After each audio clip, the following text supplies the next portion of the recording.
नमो नमो दर्शकों, कैसे हैं आप सब। बहुत बहुत स्वागत है आपका आपके अपने यूट्यूब चैनल रीति रिवाज विजेता में। दर्शकों, आज एक बहुत इंपॉर्टेंट टॉपिक आपके सामने लेके आई हूँ कि जब भी आप कोई कंस्ट्रक्शन स्टार्ट करने वाले हैं, चाहे वो आपके घर की हो, आपके ऑफिस की या किसी भी प्रकार की कोई कंस्ट्रक्शन हो, तो उसमें जब आपने पूजा अर्चना कर ली, वहां पे भूमि पूजन कर लिया, उससे नेक्स्ट स्टेप आपका क्या होना चाहिए। आपने जो भी ठेकेदार अपॉइंट किया है, जो जिससे भी कॉन्ट्रैक्टर से आप अपना काम करवाने वाले हैं, मान लीजिए आप उसको ठेका देने वाले, जैसे कि हम उस कॉन्ट्रैक्ट पे रख लेते हैं कि आप वो कितने पर स्क्वायर फुट के हिसाब से आपको काम करके देगा।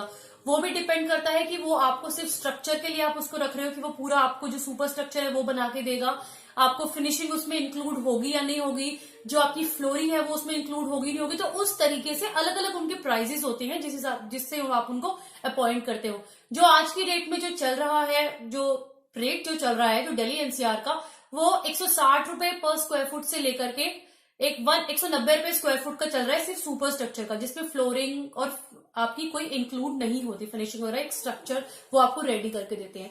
तो कोई भी कॉन्ट्रैक्टर से बात अगर आप कर रहे हैं तो वर्बल टर्म्स में आप कोई बात मत कीजिए।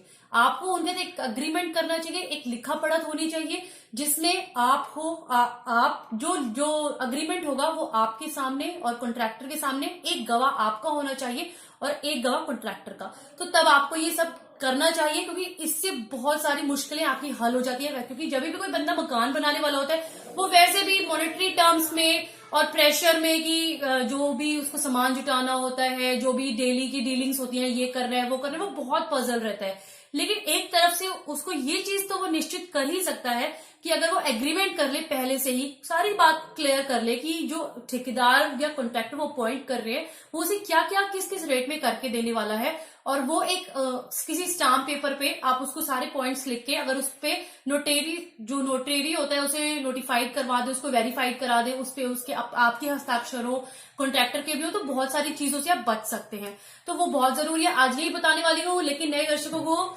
सबसे पहले बोलना चाहूंगी, जो दर्शक मुझे पहली बार देख रहे हैं, मेरे चैनल को जरूर सब्सक्राइब कीजिए दोस्तों। बहुत सारे अच्छे अच्छे वीडियोस भी अपलोड करने वाली हूँ, जो आप जानकारी जो डे टू डे लाइफ में भी आपको बहुत काम आने वाली है, वो सारे वीडियोस में अपलोड करूंगी इसमें। तो आप प्लीज मेरे चैनल को सब्सक्राइब, जो रेड बटन दिख रहा है उसे दबाइए, घंटी का निशान दबाइए, बिल्कुल फ्री है दोस्तों। आप लोगों ने मुझे बहुत प्यार दिया है, मेरे अभी तक जो 1K सब्सक्राइबर्स है वो ऑलमोस्ट कंप्लीट होने वाले। प्लीज आप जल्दी जल्दी लाइक कर दीजिए वीडियो को और सब्सक्राइब जरूर कीजिएगा। तो इसमें जब आप अग्रीमेंट करने वाले होते हैं, सबसे पहले आपको क्या करना होता है कि आप एक स्टैम्प पेपर इस टाइप का, जैसे ये 10 रुपीज का स्टैम्प पेपर है, ये आपको कोर्ट से मिल जाता है। तो 10 का हो, 50 का हो, 100 का हो, तो आप एक स्टैम्प पेपर वहां से ले सकते हैं कोर्ट से।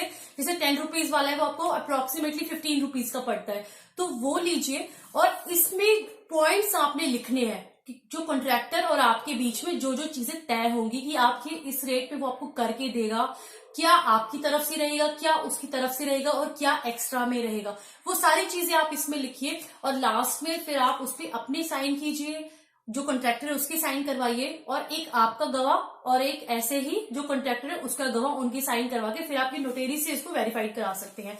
तो ये बहुत ही जरूरी है। अब मैं पॉइंट्स डिस्कस करूंगी आपके साथ में कि इसमें क्या क्या पॉइंट्स हैं जो आपको जरूर इसमें मेंशन करने चाहिए, लिखने चाहिए। तो सबसे पहला जो मकान की कंस्ट्रक्शन है दोस्तों, जो चिनाई का काम होता है, उसमें आप जो भी आप कंस्ट्रक्शन कर रहे हो, तो आप उसको किस रेट में जो ठेकेदार को जो उसका ठेका दे रहे हो, तो वो आप जरूर उसमें मेंशन कीजिए। जैसे कि आप दिल्ली एनसीआर में, मैंने आपको पहले बताया कि 160 से 190 रुपए पर स्क्वायर फुट के हिसाब से काम लोग करते हैं। लेकिन फिनिशिंग के अकॉर्डिंगली ये रेट बढ़ता जाता है कि आपने अगर फ्लोरिंग भी ऐड करवा दी तो वो रेट कुछ और होगा, और फिनिशिंग ऐड करे तो वो रेट कुछ और होगा। तो वो जरूर लिखिए इसमें। जो ये मेजर किया जाता है, जो आपका एरिया होगा, मान लो अगर आपका घर 100 गज का है, यानी कि 900 स्क्वायर फीट हो गया वो, तो जो भी रेट होगा वो 900 इंटू दैट, वो तो आपको देना ही, वो आपको उसकी फी हो गई एक तरह से कॉन्ट्रैक्टर की। तो आप वो लिखेंगे, जैसे मकान की चिनाई का ठेका इतने रुपए में पर स्क्वायर फुट तय किया गया है। फिर कुछ आजकल हम क्या करते हैं कि जो बीम्स होते हैं, जैसे कॉलम और बीम स्ट्रक्चर ही दिया जाता है आजकल। 9 इंचेस वॉल्स बहुत कम ली जाती हैं, क्योंकि जगह प्लॉट्स बहुत छोटे होते हैं, और इस वजह से लोग इतना जो स्ट्रक्चर होता है वो इतना मजबूत नहीं होता जितना कॉलम एंड बीम्स का होता है। तो जो बीम पे जो ऊपर से जो लटक जो बीम्स की जो लटक होती है उसकी दोस्तों जो प्राइजेस होते हैं, जो कॉन्ट्रैक्टर्स होते हैं वो अलग लेते हैं, तो वो भी इसमें मेंशन किया जाता है, वो आप लमसम में उन्हें तय कर सकते हैं। बिकॉज अगर 25 फुट का अगर एक बीम आ गया है तो वह 25 नहीं गिना जाएगा, वो 25 फुट को वो डबल करते हैं, उसको ट्वाइस गिनते हैं, तो वो 50 फुट काउंट होता है। तो इस तरीके से जितने भी आपके सीलिंग में बीम्स रन करेंगे तो उस हिसाब से वो उसको जो बहुत से होते हैं वो सेम रेट लेते हैं। मान लो अगर 160 तय किया है तो 160 इंटू जितना भी आपका रनिंग फुट आया वो उतना लगा देते हैं। तो उससे बचने के लिए आप उनको एक लमसम अमाउंट भी फिक्स कर सकते हैं। जैसे कि जिन्होंने भी करवाया हुआ है तो मैं उन्हीं का लेके आई थी, तो इसमें जैसे लटक बीम व अंडरग्राउंड पानी का जो टैंक है उन्होंने एक लमसम अमाउंट तय कर दिया उसका कि 35,000 वो देंगे उसका। तो ये एक सेकंड पॉइंट हो गया। थर्ड हो गया, जो रसोई का स्लैब होता है वो कॉन्ट्रैक्टर आपको बना के देता है उसी रेट में, चाहे आपकी वो वन साइड स्लैब हो, एल शेप हो या यू शेप हो, तो वो आपको वो रेडी करके देगा। जितने भी आप कमरे की अलमारियां होती हैं, जितने भी आपने वार्डरोब्स बनवा रहे हैं, अगर मान लो आप वुडन बनवा रहे हैं लेकिन अगर आप उसमें कोई भी अगर स्लैब डलवाना चाहते हैं तो दोस्तों वो एक्स्ट्रा में होती है, उसकी अलग चार्जेस होते हैं। लेकिन अगर आप कॉन्ट्रैक्टर से पहले से ही बात कर लेंगे कि मेरे को उसी रेट में भाई तुम एक स्लैब डाल के दोगे, 2 स्लैब डाल के दोगे, तो वो पहले ही इसमें लिख लो ताकि बाद में जब वो बना के आपको दे तो वो उस टाइम आपको कुछ अनसेंट रेट ना बोले। अगर एक्स्ट्रा में है तो वो रेट लिखवाइए इसमें, और अगर आप उसी में करवा रहे हैं तो वो इसी में से बड़े कम, जैसे अलमारी का जो स्लैब है 9 फुट पर बनाकर देगा। तो कच्चा फर्श वो बनाकर देते हैं हमेशा, उसके ऊपर आप फिर टाइलिंग लगाइए या पत्थर लगा रहे हैं वो अप टू यू है, लेकिन वो चीज करके देते हैं। जो छत का स्लोप होता है, जो आपकी छत है उसमें जो ढाल बनाया जाता है पानी का, वो बना के देते हैं, जो भी रेट तय किया गया है आपका। दीवार में अगर मान लो जैसे मैंने आपको पहले ही बताया कि 9 इंची दीवारें वो बहुत कम बनती है, 4.5 इंची दीवारें हम लोग लेते हैं, क्योंकि छोटे छोटे अगर हमारे पास आजकल छोटे प्लॉट्स होते हैं लोगों के पास में, तो उसमें जो 4.5 इंच की अगर दीवार होगी आपकी और उसकी जो हाइट है वो अप्रोक्सीमेटली लोग 11.25 फुट 11 फुट तो एक फ्लोर का लेते ही है जैसे ग्राउंड का, तो उसकी स्ट्रेंथ इतनी नहीं होती 4.5 इंच की दीवार में। तो आप उसमें 2 इंच का जो सरिया है रोड़ी और मसाले के साथ में वो जरूर लगवाइए, और वो पहले ही मेंशन करवा दीजिए कि वो आप उसी रेट में वो आपको करके देगा या वो एक्स्ट्रा मिलेगा। ये पॉइंट आपको सारे क्लियर होने चाहिए। वैसे वो इंक्लूड करते हैं उसमें, कुछ लोग एक्स्ट्रा भी लेते हैं, तो वो आप 4 फुट पे या लिंटल लेवल पे एक बैंड दे सकते हैं अपने सारे 4.5 इंच की दीवारों पे। रैम, जो घर के बाहर के जो रैम्स वगैरह होते हैं वो बना के देते हैं। अंदर बाहर का जो प्लास्टर होता है वो भी सारे वो करके देते हैं। जो प्लास्टरिंग होती है चाहे वो अंदर की हो बाहर की हो, करनी मार भी करके देते हैं। वो बहुत फिनिश नहीं होती, करनी मार वाली जो प्लास्टरिंग होती है वो करके देते हैं आपको।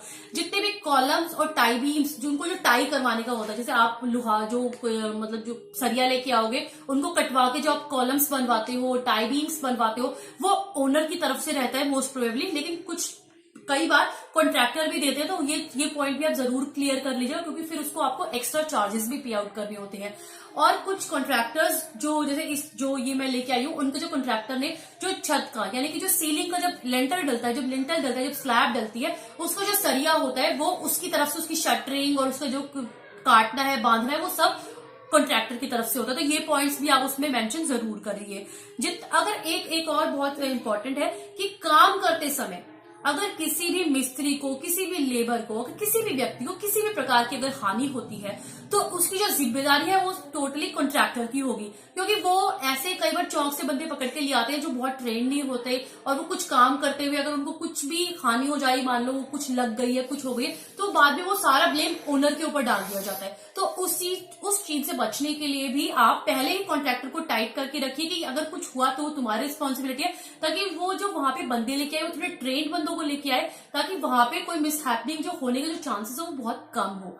तो ये आप जरूर कीजिए। इसके बाद में जो भी आपको लगे कि हाँ कोई भी छोटे मोटे काम है, कि अगर वो टॉयलेट्स में आपको काउंटर्स बनवाने हैं या रेन वाटर पाइप्स की जो वो लगा के देगा आपको, या शाफ्ट्स अगर आप बनवा रहे हैं तो उसमें आपने जाल वगैरह डलवाना है, कुछ भी, ये जो सारे छोटे छोटे पॉइंट्स हैं आप ये सब उसमें मेंशन कर सकते हैं, और ये करने भी चाहिए। टाइम लिमिट जरूर पूछिए कि जब भी आपको आपका मकान स्टार्ट कर रहा है वो आपको कितने लिमिट में बना के देगा। देन इसके बाद में आते हैं पेमेंट टर्म्स। पेमेंट टर्म्स में आपने जिस दिन आप उसका कॉन्ट्रैक्ट साइन कर रहे हैं, आप कुछ उसको एडवांस पेमेंट देंगे तो वो एडवांस पेमेंट इसमें मेंशन कीजिए।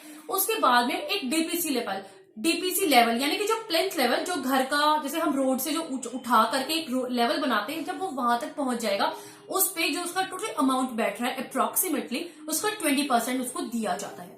उसके बाद में जब चौखट यानी कि जब दरवाजे की जो चौखटें लगाई जाती है और उस लेवल तक सारे दीवारों की कंस्ट्रक्शन हो जाती है 20%, उसके बाद दिया जाता है। देन जब स्लैब डलती है ऊपर, यानी जिसको लोकल भाषा में बोलते हैं कि लेंटर डल गया है, जब वो डलता है तब 25% और दिया जाता है। तो 65% इस तरीके से उनके पास पेमेंट चली जाती है। देन उसके बाद में फिर प्लास्टरिंग होता है, जैसे अंदर का प्लास्टरिंग जब कंप्लीट वो कर देगा आपको, तब आपने 10% दे दिया। बाहर का प्लास्टरिंग कंप्लीट किया, तब नेक्स्ट 10% दे दिया। और उसके बाद में 15% आप जब वो पूरा आपको घर हैंड ओवर कर देगा, फुल एंड फाइनल आप जब उसका करोगे, आप देन उसको फिर उसका क्लियर कर सकते हो। तो इस तरीके से स्टेजेस डिसाइड करने से ये होता है कि वो आपको डेली ना तंग नहीं करेगा कि आज मुझे इतने पैसे चाहिए या इतने। तो आपका जो एक सारा सीक्वेंस है वो पहले ही कैलकुलेट रहेगा कि आपको कब कब उसको पैसे देने हैं। तो आपके ऊपर एकदम से बर्डन भी नहीं आएगा और आपको आपके लिए काफी सुविधा रहेगी। तो ये सारे जो पॉइंट्स है दोस्तों, काफी जो ये सब आप जरूर उस एग्रीमेंट में मेंशन कीजिए। जैसे कि मैंने आपको बताया कि आप ये जो 10-15 रुपीज का जो स्टाम्प पेपर होता है, आप उस पर लिखवा सकते हैं इसको। और अगर वैसे ही ये कोर्ट में रजिस्टर्ड भी होता है, उसकी कॉस्ट अप्रोक्सीमेटली 4000 या 5000 रुपीज लगती है, तो आप वो भी कर सकते हैं अगर आप करना चाहें तो लेकिन ये जरूर कहूंगी कि ये अग्रीमेंट बनाना बहुत जरूरी है दोस्तों। इसको आप जरूर बनाइए। इसको बनाने से ये लगा लीजिए, आप मकान बनाते समय आप काफी सारी हद तक अपनी जो टेंशन है ना उसको खत्म कर देते हैं। क्योंकि जिन्होंने ये बनवाया है, उन्होंने पहले जिन कॉन्ट्रैक्टर को दिया था वर्बल बातें की थी, और जब वो काम करने की बारी आई, उन्होंने सारा मटेरियल अपना डलवा दिया, तो वो कॉन्ट्रैक्टर अपने बातों से मुकर गया। तो वर्बल चीजों को आप प्रूफ नहीं कर सकते, लेकिन जो लिखित में जो चीजें हैं वो आप प्रूफ कर सकते हैं। तो इसलिए ये जरूर कीजिए। तो ऐसे अगर आप सभी को अगर ये वीडियो अच्छा लगा हो तो प्लीज लाइक कीजिएगा। अच्छी इन्फॉर्मेशन दे पाई हो तो शेयर भी कीजिएगा और मेरे चैनल को सब्सक्राइब कीजिएगा। और ऐसे ही मेरे साथ बने रहिए। मैं और भी बहुत सारी वीडियोस आपके साथ लेके आने वाली हूँ। इवन मैं मकान से रिलेटेड, बिकॉज मैंने एक साइट पकड़ा है, तो मैं स्टेप बाय स्टेप उनकी वीडियोस भी डाल रही हूँ। और साथ ही साथ जो भी हमारे रीति रिवाज में कोई भी पूजा अर्चना से रिलेटेड आएंगे, वो भी मैं अपलोड टाइम टू टाइम करती रहूंगी। तो अब है समय विदा लेने का दोस्तों। तो मिलते हैं नई वीडियो में। नमो नमः।